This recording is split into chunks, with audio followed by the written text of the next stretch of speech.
adakah batas untuk akhlak yang terpuji? Dapatkah kita menyatakan sudah cukup setelah mencapai tingkat akhlak tertentu?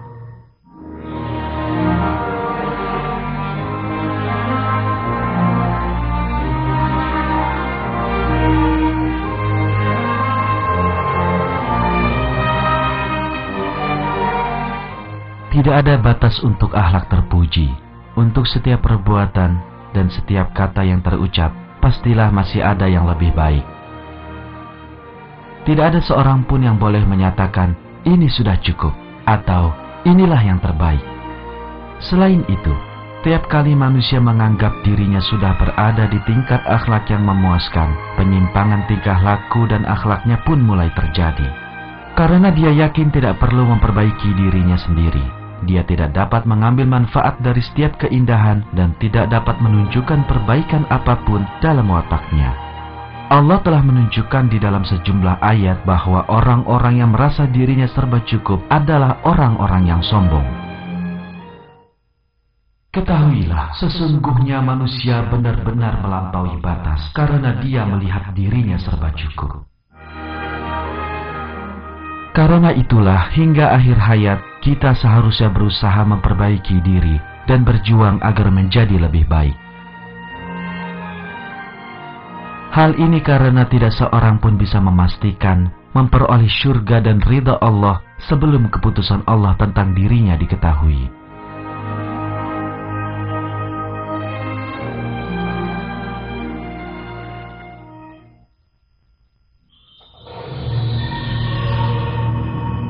Apakah manfaat sikap ketaatan terhadap akhlak Al-Quran bagi keluarga?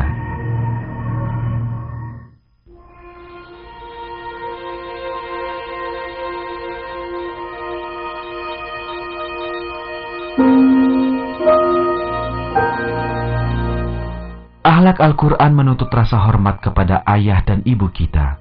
Allah menyatakan hal ini di dalam surat Luqman ayat ke-14. Dan kami perintahkan kepada manusia untuk berbuat baik kepada dua orang ibu bapaknya. Ibunya telah mengandungnya dalam keadaan lemah yang bertambah-tambah dan menyapihnya dalam 2 tahun. Bersyukurlah kepadaku dan kepada dua orang ibu bapakmu, hanya kepadakulah kembalimu. Di rumah tempat akhlak Al-Quran diterapkan, tidak ada perkelahian, pertengkaran, atau pertikaian. Sikap penuh hormat ditunjukkan kepada ibu, ayah, dan anggota keluarga yang lain. Setiap orang hidup di dalam lingkungan yang menyenangkan dan bahagia. Kemiskinan atau kekayaan tidak pernah mengurangi rasa saling menghormati, mencintai, dan menyayangi di antara para anggota keluarga yang saling mendukung dan membantu di segala keadaan.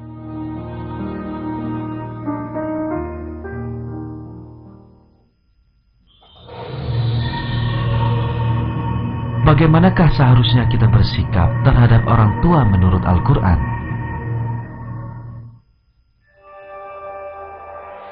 Allah telah memerintahkan manusia agar bersikap baik kepada kedua orang tuanya. Membicarakan hal-hal yang baik, menunjukkan rasa kasih sayang dan rasa hormat, serta mengasihi orang tua adalah tuntutan akhlak Al-Quran.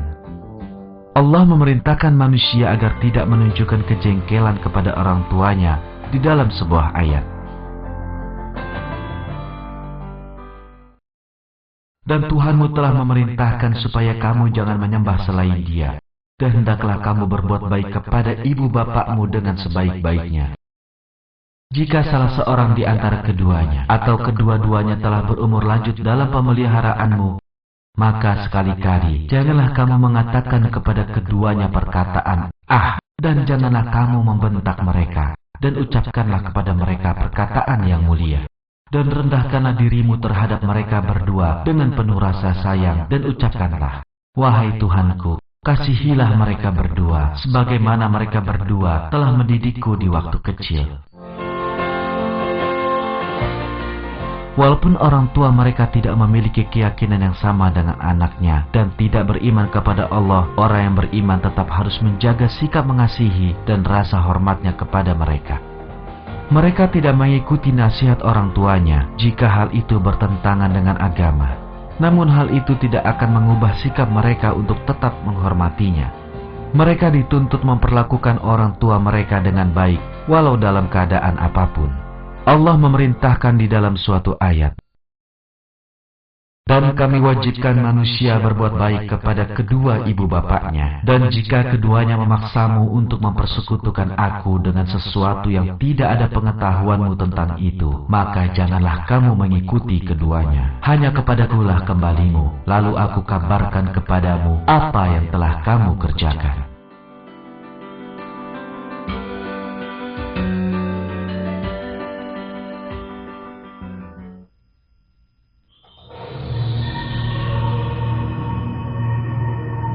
Dinyatakan di dalam Al-Quran bahwa Allah tidak menyukai orang-orang yang sombong.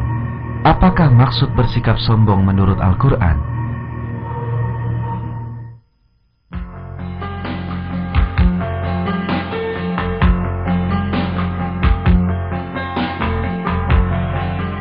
Menurut Al-Quran, ciri paling menonjol dari orang yang sombong adalah ia lupa bahwa segala sesuatu yang dimilikinya dianugerahkan kepadanya oleh Allah, dan dalam kehebatan khayalannya itu, ia menyombongkan semua anugerah itu. Kesalahan pemahaman penting tentang hal ini adalah anggapan bahwa hanya orang-orang yang sangat berlebihan sajalah yang termasuk orang yang melupakan Allah dan menyombongkan diri. Padahal kenyataannya adalah setiap orang yang melupakan bahwa Allah lah yang memberinya kecantikan dan terpengaruh oleh hal ini termasuk orang yang sombong. Atau membanggakan keberhasilan kita dan tidak menyadari ketidakberdayaan diri di hadapan Allah bisa pula disebut sombong. Karena itulah, setiap orang harus bersungguh-sungguh menghindar dari diliputi kesombongan. Dia tidak boleh lupa walau sesaat bahwa dia tidak berdaya dan miskin di hadapan Allah. Dan harus selalu ingat bahwa Allah dapat mengambil segala sesuatu yang dimilikinya dalam seketika.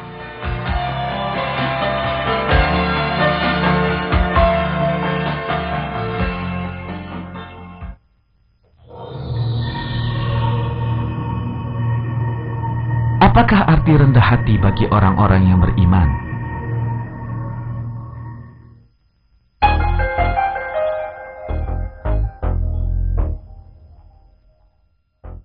Kerendahan hati disebutkan di dalam Al-Quran sebagai suatu tanda penting dari orang yang beriman.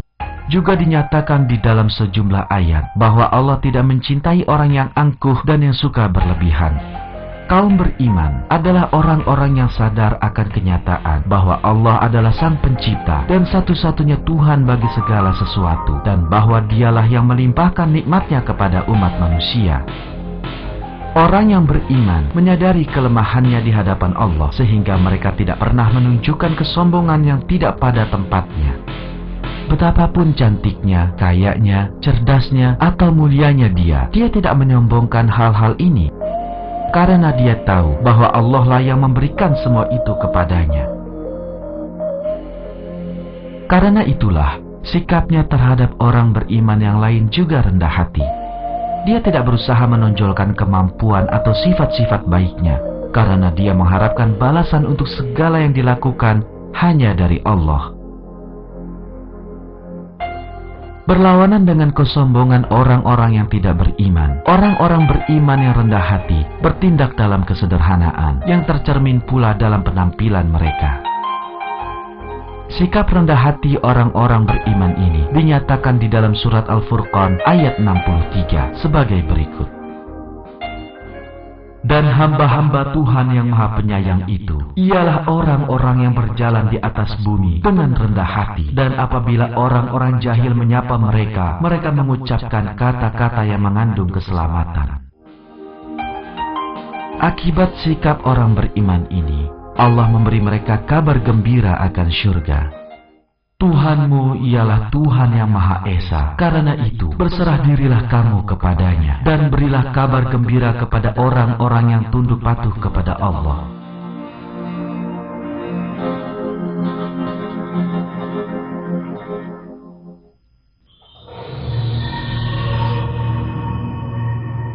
Bagaimana kita bersikap terhadap orang yang sombong?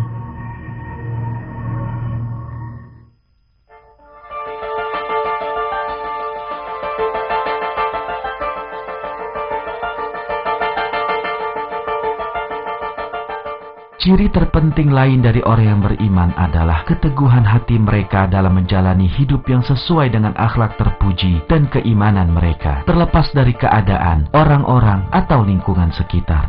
Karena itulah, saat mereka menghadapi bentuk perilaku yang sombong, mereka tidak melakukan kesalahan yang sama dengan orang yang sombong itu. Namun sebaliknya, bersikap sederhana dan rendah hati, serta berusaha pula memberi teladan kepada orang itu. Inilah yang telah Allah tetapkan sebagai tingkah laku yang diridhoinya. Allah telah mewahyukan di dalam Al-Quran bahwa menanggapi tingkah laku buruk seseorang dengan niat baik juga akan mempengaruhi orang tersebut. Tindakan baik dan tindakan buruk tidaklah sama. Tolaklah kejahatan itu dengan cara yang lebih baik. Maka, tiba-tiba orang di antaramu dan dia ada permusuhan, seolah-olah telah menjadi teman yang sangat setia.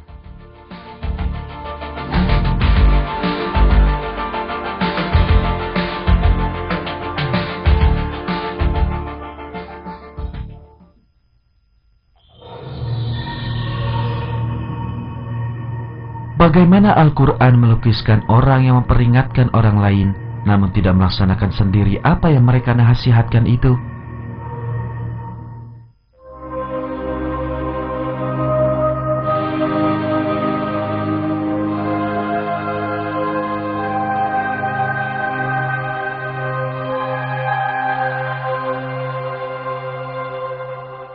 Di dalam Al-Quran, Allah menganjurkan orang-orang beriman untuk saling mengajak melakukan kebaikan dan melarang berbuat jahat. Sudah pasti hal ini diridai Allah. Namun, hal yang benar-benar penting adalah memperhatikan apa yang kita anjurkan kepada orang lain sekaligus memberi teladan dengan perilaku dan akhlak kita yang terpuji. Hal ini karena bila seseorang tahu bahwa suatu tindakan salah dan merasa terganggu oleh perbuatan tersebut, maka dia tentu juga cenderung meninggalkan kesalahan dan melakukan kebenaran. Allah mengingatkan orang-orang beriman sebagai berikut. Mengapa kamu suruh orang lain mengerjakan kebaktian, sedang kamu melupakan diri kewajibanmu sendiri, padahal kamu membaca Alkitab? Maka tidaklah kamu berpikir, karena itulah, seseorang harus mengatur rumahnya sendiri dulu, barulah kemudian mulai memperingatkan orang lain di sekitarnya.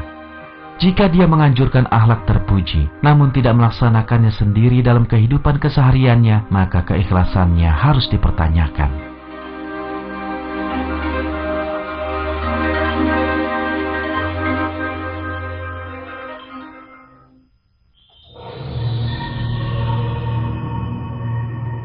Apakah orang-orang beriman juga merasakan marah?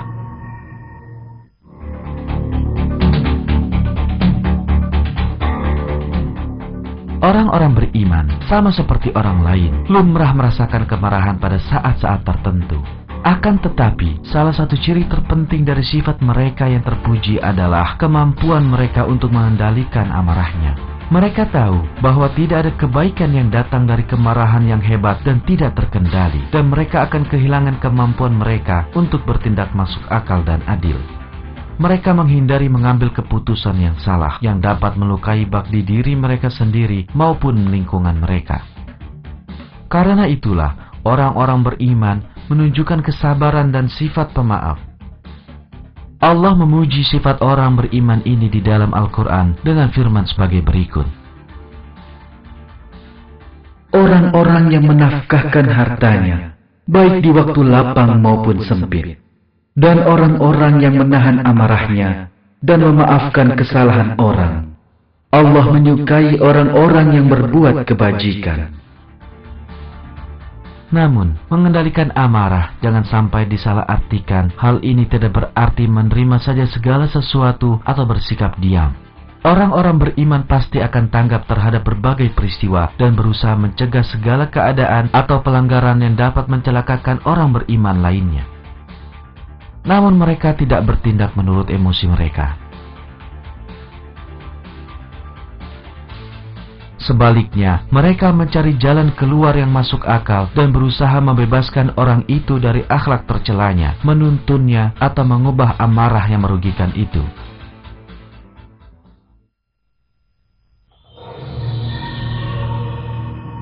Bagaimana konsep keadilan di dalam Al-Quran yang diperintahkan agar dimiliki oleh orang-orang yang beriman?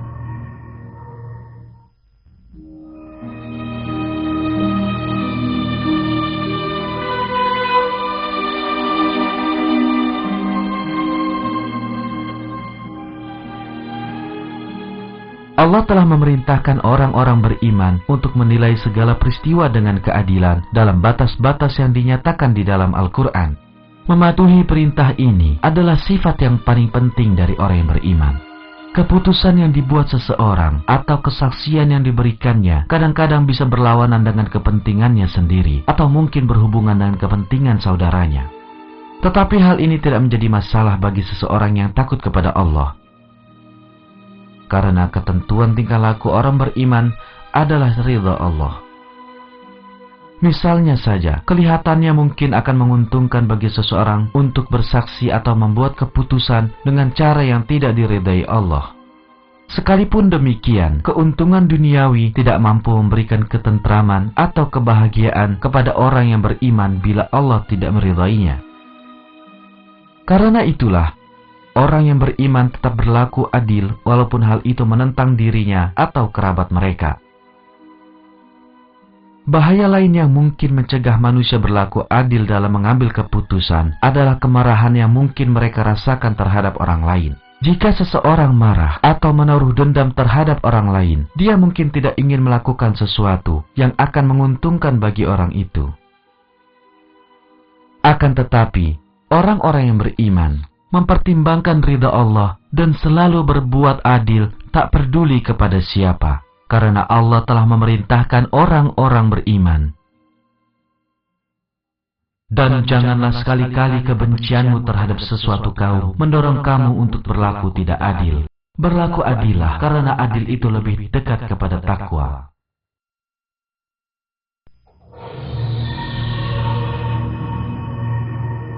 Bagaimana pembahasan tentang kebersihan di dalam Al-Quran?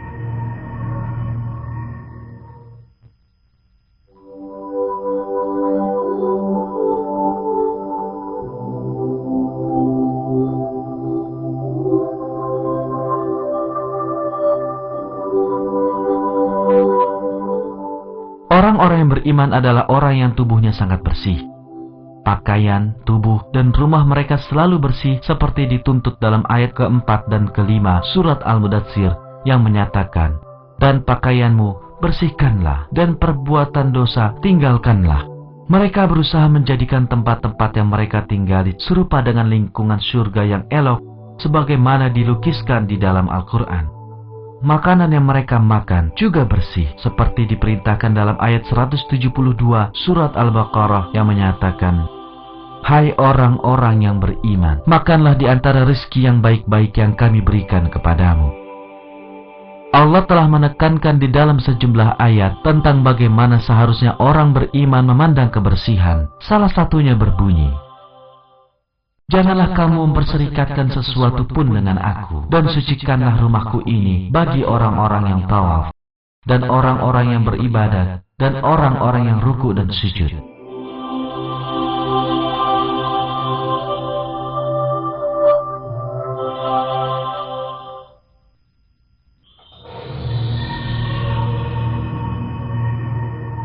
Apa yang dimaksud dengan kebersihan akhlak?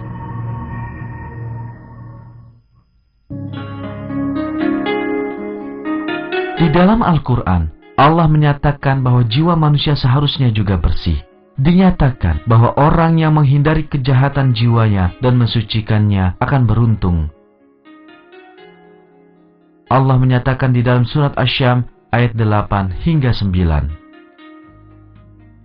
"Dan jiwa serta penyempurnaan ciptaannya, maka Allah mengilhamkan kepada jiwa itu jalan kefasikan dan ketakwaan. Sesungguhnya beruntunglah orang yang mensucikan jiwa itu, dan sesungguhnya merugilah orang yang mengotorinya." Kemurnian jiwa dapat dicapai sebagaimana difirmankan dalam ayat tadi bila seseorang menghindari kejahatan yang diperintahkan nafsunya kepadanya. Seseorang yang suci jiwanya memiliki iman yang ikhlas dan semangat kedamaian. seluruh pemikirannya, sebagaimana semua amalannya adalah kebenaran. Dalam menghadapi setiap peristiwa, dia bertingkah laku dengan cara yang menunjukkan bahwa dia sangat ridha kepada Tuhannya. Dia tulus dan ikhlas. Dia sangat menyadari bahwa tentulah ada kebaikan di dalam segala sesuatu yang Allah ciptakan. Orang-orang seperti ini disucikan dari kotornya jiwa mereka. Allah mengabarkan akhir yang baik yang akan ditemui orang-orang ini dalam surat Fatir ayat ke-18. Dan barang siapa yang mensucikan dirinya, sesungguhnya ia mensucikan diri untuk kebaikan dirinya sendiri, dan kepada Allah lah kembalimu.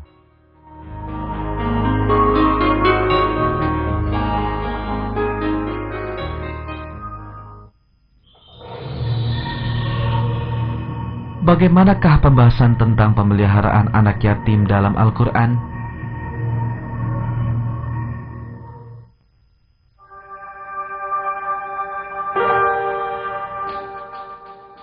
Ayat 9 surat Ad-Duha memerintahkan manusia agar menaruh belas kasihan kepada anak yatim dan agar memperlakukan mereka secara baik dengan firman. Sebab itu, terhadap anak yatim, janganlah kamu berlaku sewenang-wenang. Di dalam ayat-ayat yang lain, Allah memerintahkan manusia agar menghormati hak-hak anak yatim, agar menyisihkan sebagian harta dan pendapatan mereka, serta memperlakukan mereka dengan baik.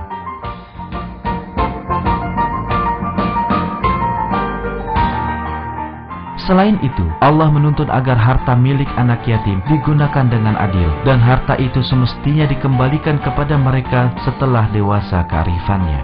Allah menuntun manusia di dalam Al-Quran agar bersikap hati-hati dan sangat cermat terhadap pendidikan anak yatim, sehingga mereka tumbuh sebagai hamba-hamba Allah yang baik dan memiliki akhlak Al-Quran yang terpuji. Allah mendorong orang-orang beriman untuk membesarkan anak yatim dengan memberikan perlindungan dan jaminan harta bagi mereka. Dan mereka bertanya kepadamu tentang anak yatim. Katakanlah, mengurus urusan mereka secara patut adalah baik, dan jika kamu bergaul dengan mereka, maka mereka adalah saudaramu. Seseorang yang beriman selalu menghindari setiap ketidakadilan terhadap hak milik anak yatim. Karena Allah telah menetapkan bahwa perbuatan tak berperasaan, orang yang iri karena harta anak yatim dan mencari keuntungan darinya adalah kejahatan besar dan penindasan. Dan berikanlah kepada anak-anak yatim yang sudah balik harta mereka. Janganlah kamu menukar yang baik dengan yang buruk, dan janganlah kamu makan harta mereka bersama hartamu. Sesungguhnya tindakan-tindakan menukar dan memakan itu adalah dosa yang besar.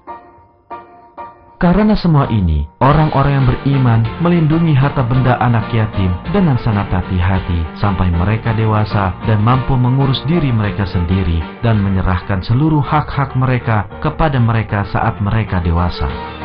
Di lain pihak, orang yang melanggar hak-hak anak yatim dan menyebabkan mereka susah dan menderita adalah orang-orang yang tidak takut kepada Allah. Allah berfirman tentang orang seperti itu di dalam Al-Quran. Tahukah kamu, orang yang mendustakan agama, itulah orang yang menghardik anak yatim dan tidak menganjurkan memberi makan orang miskin.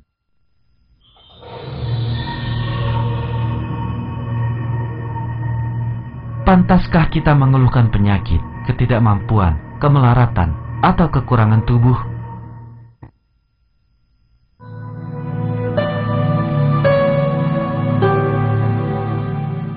Ketidaksempurnaan seperti sakit, cacat, atau kemelaratan sengaja diciptakan oleh Allah untuk membuat manusia memahami sifat kehidupan dunia ini yang sementara, merindukan syurga sehingga berupaya untuk mencapainya.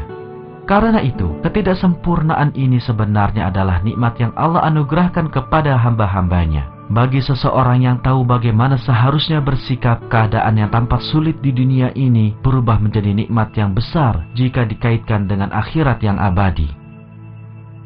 Allah telah menjanjikan syurga kepada hamba-hambanya yang saat berhadapan dengan kekurangan dan kesulitan hidup di dunia ini, yakin kepada Allah dan sabar untuk memperoleh ridha-Nya.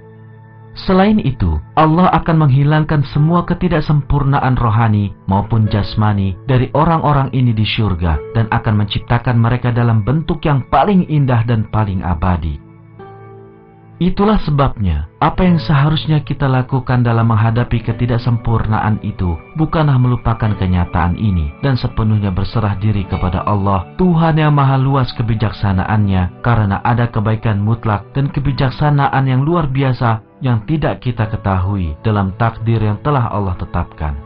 Tidaklah sesuai dengan akhlak Al-Quran jika kita tidak ridha dan mengeluhkan keadaan yang tidak disukai, seperti kemelaratan, kejelekan, atau penyakit. Tentu, manusia terpaksa mengandalkan semua obat-obat modern saat menderita sakit, dan akan mengupayakan segala daya mereka untuk mengatasi kesulitan. Sekalipun begitu, yang juga perlu mereka lakukan pada saat usaha tersebut sia-sia adalah menerima takdir yang telah Allah tetapkan bagi mereka. Harus diingat bahwa seseorang yang berkeluh kesah dan tidak bahagia dengan suatu keadaan sebenarnya tidak ridho akan hal baik yang telah Allah kehendaki baginya. Dan itu tentu berarti tidak bersyukur kepada Allah, karena Allah menciptakan setiap peristiwa dengan maksud untuk menguji manusia dan menjadikannya sarana menuju keselamatan abadi. Perilaku terbaik yang seharusnya ditunjukkan oleh orang-orang beriman diterangkan di dalam Al-Quran sebagai berikut. Katakanlah, sekali-kali tidak akan menimpa kami, melainkan apa yang telah ditetapkan Allah untuk kami. Dialah pelindung kami, dan hanya kepada Allah orang-orang yang beriman harus bertawakal.